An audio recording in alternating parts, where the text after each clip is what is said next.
இந்த படை போதுமா? எந்த தேர்தலையும் எந்த பகைவர்களாக இருந்தாலும் அது நம்முடைய பரம்பரை பகைவர்களாக இருக்கட்டும், பாரம்பரிய பகைவர்களாக இருக்கட்டும், புதிதாக வரக்கூடியவர்களாக இருக்கட்டும், அத்தனையையும் வென்று காட்டுவோம் என்று சூளுரைக்கக்கூடிய இந்த படை போதும், வெற்றி நிச்சயம். கொட்டக்கூடிய மழையிலும் இங்கே நின்று கொண்டிருக்கக்கூடிய உடன்பிறப்பு. ஆங்கிலத்திலே all roads lead to Rome என்று சொல்லுவார்கள்.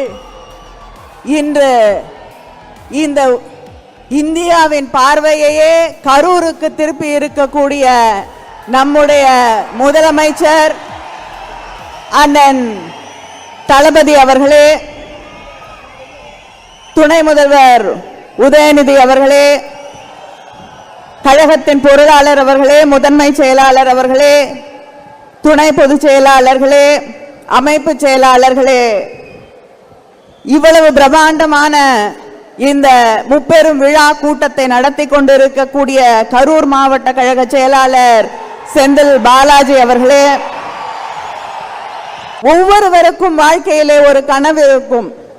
எனக்கு இருக்கக்கூடிய ஒரே கனவு, அது தலைவர் கலைஞர் அவர்கள் பெற்ற அதே விருதை, பெரியார் விருதை இன்று பெற்றிருக்கிறேன். அதை நிறைவேற்றி தந்திருக்கக்கூடிய என்னுடைய முதலமைச்சர், கழகத்தின் தலைவர் அண்ணன் தளபதி அவர்களுக்கு என்னுடைய நன்றியை தெரிவித்துக் கொள்கிறேன்.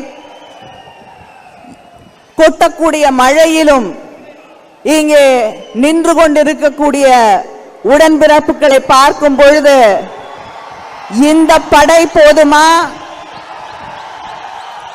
எந்த தேர்தலையும் எந்த பகைவர்களாக இருந்தாலும் அது நம்முடைய பரம்பரை பகைவர்களாக இருக்கட்டும், பாரம்பரிய பகைவர்களாக இருக்கட்டும், புதிதாக வரக்கூடியவர்களாக இருக்கட்டும், அத்தனையையும் வென்று காட்டுவோம் என்று சூளுரைக்கக்கூடிய இந்த படை போதும், வெற்றி நிச்சயம். நன்றி, வணக்கம்.